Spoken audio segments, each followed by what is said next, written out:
Hi everyone, I'm Mrs. Gonzalez. I'm one of the school counselors here at Compass Charter Schools, and I want to thank you for watching this short video today. I want to talk about managing stress effectively. So yes, someone as young as yourself may be experiencing stress. So we will be talking about effective ways that we can manage that. I may ask you to write down some things, so it may be helpful to have a paper and something to write with handy. Before we get started with the presentation, however, I do want to do some short activities with you, so I'm going to ask you, if you're sitting down, go ahead and stand up for me so that we can do our exercises. So the first thing I'm going to ask you to do is take some deep breaths, breathing in through your nose, inflating your stomachs, then releasing that air through your mouth. Slowly. Take a 1 to 2 second break in between each breath, breathing in through your nose and exhaling through your mouth. And I want you to practice that 4 more times. So you may need to pause this video. So hopefully you got your 4 breaths in. Now, while you're still standing up, I want to ask you to make your body rigid and tight. So rigid is another word for stiff. I want you to tighten up your body and make it just as stiff as possible. And since you're still standing, you should look like a long, hard board. I want you to hold that pose for a few seconds, then release and loosen your body. Wiggle your arms and legs like if you were a spaghetti noodle. And I want you to do this 2 more times. So you may need to pause this video. So hopefully you got an opportunity to do that activity, tightening your body, then releasing it. Now I want you to ask yourself, how did you feel after those 2 activities? I hope that you were able to get a sense of relaxation. That's what we were aiming for here. And these exercises that we did just now are just 2 examples of what we can do to cope with our emotions, calm down, and relax. And these are known as coping skills. So it might be a word that you've heard before. And before we start talking about those coping skills, it is very important that we manage and handle stress in our lives. So in order to do this, we must look at the things that cause us stress and worry to see if we are managing or handling those situations in a healthy way.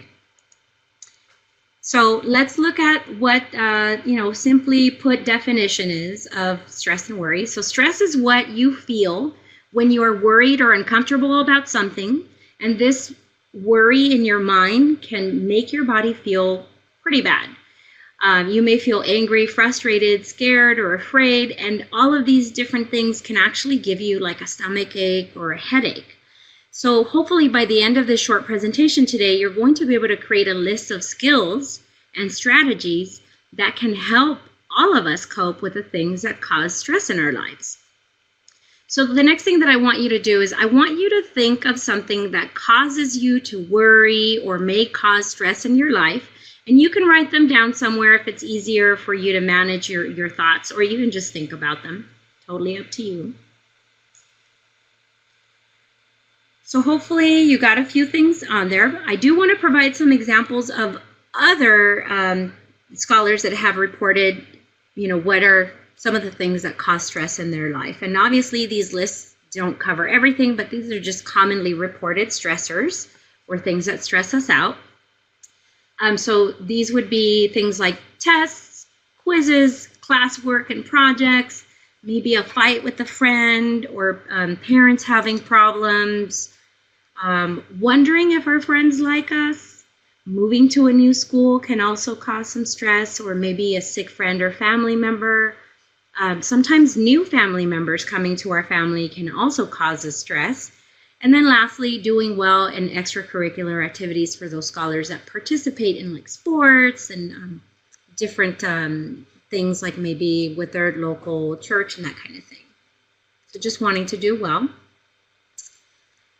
So obviously these lists that I shared are not exhaustive, meaning they don't cover everything that might stress us out, as everyone is different and different things affect us in different ways. So I do want to shift gears a little bit and move on to the coping skills part of our presentation. And I want you to think about or write down what are the things that you do to relieve stress. So in other words, what are your stress relievers and coping skills that you're using now? So write them down or think about them if you don't have something to write with. And some of these that I'm going to share, some of these coping skills you may already be doing, but they might be something new that you didn't know about that can help relieve some of that stress. So let's look at those coping skills.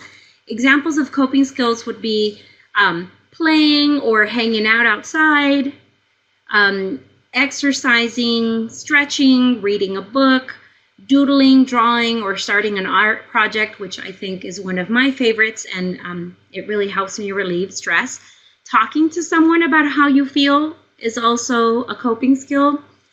Practicing slow breathing techniques and practicing body relaxing techniques, and those are two that we did at the beginning of our presentation.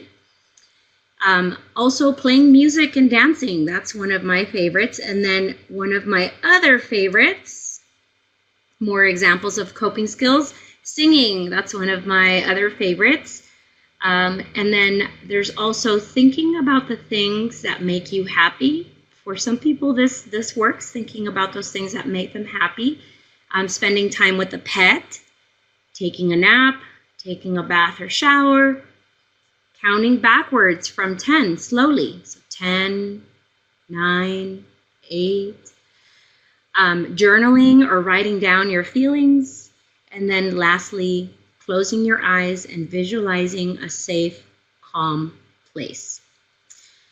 Sometimes people may need to use more than one strategy to help them, or sometimes one strategy works for one person but won't work for another. And then sometimes, even after we use a strategy, we may still feel stressed, but it may not be as bad or as strong as it was before. So that's why it's important for us to learn different strategies that will help us in dealing with these emotions, right? So the next thing that I want to show you, and we're almost coming to an end here, I want to do a fun final exercise that I'm going to invite you to also participate in after we're done with the example here. I want to show you the Cupcake. The Cupcake that we see here is actually an example that was done by another scholar, and it's a hand-drawn example, but I will be providing a sheet that you can actually print and color in at home and write your own responses. But as you can see here, this particular scholar, Jessica, wrote down for the people that she identified as helping her on those difficult or hard days. It would be Mom, Paul, and Jenna. Her coping skills that she identified are drawing, watching TV, talking to a friend, or taking a nap. And she noted that she feels safe and calm in her room at school as well. And she wrote some positive words of affirmation here for herself. She wrote, "I am smart, I am creative," and then some positive thoughts for herself is that she can do anything. And even when it's hard, she knows that she's a strong person and she can get it done and she will pull through. So I'm going to ask you to do your own Cupcake. So the link can be found in the description of this video where you can access this document. And I want you to fill it out. I want you to put down who are the people that can help you on those hard days. What are the coping skills that maybe you're already using or that you'd like to start using? The places or place where you feel calm and safe. Some positive thoughts for yourself. And then some positive words about what makes you special.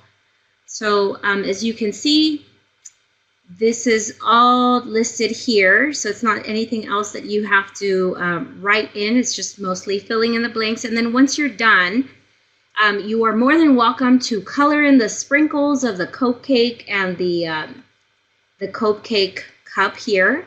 The cherry is also something that you can color. And I also, once you're done with it, I'd like to invite you to share that with me. So my email address is also found in the description of this video.